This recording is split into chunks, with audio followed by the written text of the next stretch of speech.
बच्चों का भविष्य बेहतर बनाने तो दूर, कुपोषण से दर्दनाक मौतें हुई यहाँ बच्चों का। मेरी बहनों पर हर तरह के अत्याचार हुए। अनुसूचित जाति जनजाति के लोग असुरक्षित महसूस कर रहे हैं। अकलिए तुक्के हित की योजनाएं लागू नहीं हुए। किसान भाइयों की स्थिति इतनी खराब है कि उन्हें आत्महत्या करना पड़ी। बिजली का गलत बिल भुगतान न करने पर उन्हें जेल जाना पड़ा और जिनको जेल में होना था तो आज भी बाहर मौज कर रहे हैं। जमीन, जंगल, रेत, शराब और दवा माफिया ये सब सरकार चला रहे हैं और गरीब भाई बहन मजबूरी की चक्की में पीस रहे हैं। 10 साल में मध्य प्रदेश शिक्षा, स्वास्थ्य और रोजगार के मामले में सबसे पिछड़े राज्यों में शामिल हो गए हैं। यहाँ 20,000 के करीब ऐसे स्कूल हैं जहाँ एक ही शिक्षक है। अस्पतालों में डॉक्टरों की कमी है, जिसकी वजह से सही इलाज मिलना मुश्किल है। भ्रष्टाचार की हालत यह है कि इनके 13 मंत्रियों के खिलाफ लोकायुक्त में मामले दर्ज है, लेकिन क्या उन पर कोई कार्रवाई हुई? आप बताइए, उन पर कोई कार्रवाई हुई? बिल्कुल नहीं, कुछ कार्रवाई नहीं हुई। गांव और शहर दोनों की दशा बदहाल। पीने का साफ पानी तक नहीं मिल रहा है। खेती का मौसम आता है तो खाद और बीज अगर आपको चाहिए तो आपको कहां जाना है? आपको तो भाजपा नेताओं की दुकानों पर जाना पड़ेगा। सिंचाई के लिए भी बिजली नहीं है।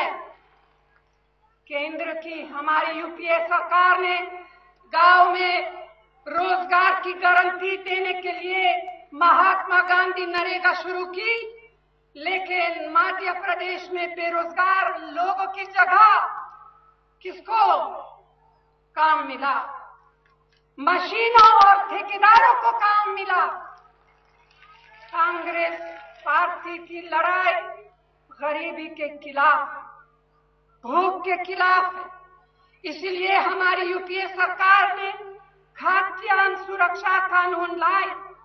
उसके साथ साथ सेहत, शिक्षा, बिजली, पानी, सड़क, आवास और मिड डे मील जैसी कई ऐतिहासिक योजनाएं लागू की।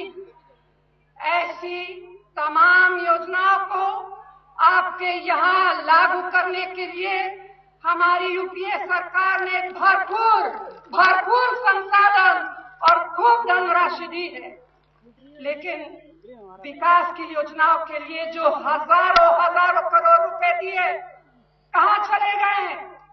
किसकी जेब में चले गए हैं? आप बताइए। यह सवाल यहाँ की सरकार से आपको जरूर पूछना चाहिए और उनको जरूर सही जवाब देना चाहिए।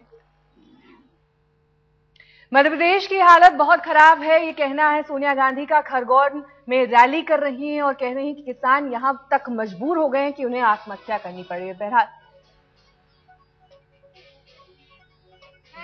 मैं कहती हूं कि बातों से पेट नहीं भरता, इसके लिए अपने स्वार्थों को छोड़ना पड़ता है। ईमानदारी के साथ दिन रात कठिन मेहनत करनी पड़ती है। जनता की सेवा के लिए समर्पित होना पड़ता। आप तो जानते ही हैं कि भाजपा नेताओं को आजकल दिन में भी कुर्सी का ही सपना दिखाई देता है। कुर्सी की लालच इन पर ऐसी सवार है कि ये आपस में भी एक दूसरे को नीचा दिखा रहे हैं। मगर अगर उन्हें लगता है कि लचीदार बातों से लोगों का दिल जीत लेंगे, तो ये इनकी गलतफहमी है। भारत कोई ऐसा वैसा देश नहीं है। भारत एक सोच का नाम है, एक विचार का नाम है। भारत का मतलब वे मूल्य जिन्हें हम गंगा जामुनी सभ्यता कहते हैं। भारत का मतलब भाईचारा, सहनशीलता। भारत का मतलब दया, करुणा और त्याग की भावना। ये लोग इस बात को ना कभी समझे। वे तो बस अपने स्वार्थ के लिए भाई को भाई का दुश्मन बना सकते हैं, हमारा अमन चैन छीन सकते हैं। इनसे सावधान रहने की जरूरत है।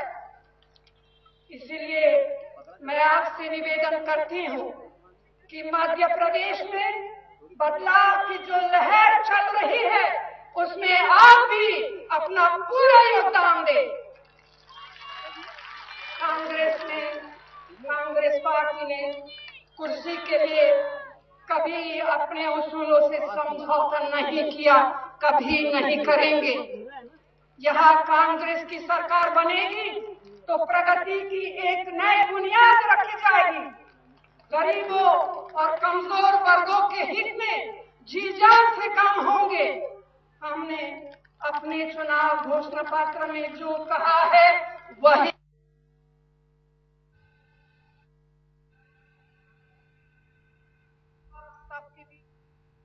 मुझे बहुत खुशी है। खरगोन में सोनिया गांधी कह रही हैं कि लच्छेदार भाषा से देश नहीं चलता, काम करने से देश चलता है। केंद्र की ओर से मध्य प्रदेश को फंड दिए गए, पैसा दिया गया, लेकिन उस तरह से इस प्रदेश का विकास नहीं हुआ है। सीधे आपको ले चलते हैं खरगोन। परिवारों को एक पट्टी कनेक्शन मुफ्त देंगे। आदिवासी भाई बहनों को जंगल की जमीन के पट्टे और जंगल की उपज पर अधिकार देने के साथ ही गेहूं और धान की तरह वन उपज पर MSP भी देंगे। किसानों की कर्ज माफी का तो इन्होंने वादा तो किया था आपको, जिसे नहीं निभाया। हम किसानों के कर्ज माफ करेंगे। जो किसान 3 साल से पट्टे की जमीन पर खेती कर रहे हैं, उन्हें उस जमीन का मालिक बनाएंगे। अकलियतों के लिए जो योजनाएं यूपीए सरकार ने लागू की है, उन पर यहाँ अमल होगा। ये तो जैसे कि मैंने कहा सिर्फ कुछ मिसालें हैं।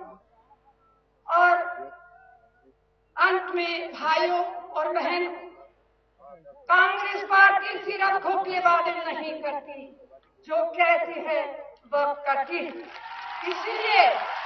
इसलिए मेरा आप सभी से निवेदन है कि किसी के बहकावे में आने की जरूरत नहीं है। चुनाव के दिन अपना एक कीमती वोट कांग्रेस को देकर हमारे सभी उम्मीदवारों को भारी बहुमत से जिताए, मध्य प्रदेश को बदहाली से बाहर लाए और इसके चौतरफा विकास में अपनी भूमिका निभाए।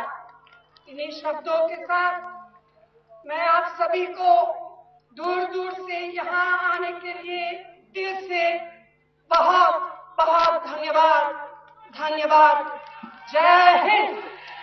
और आप मेरे साथ जोर से बोलिए जय हिंद, और जोर से जय हिंद, जय हिंद।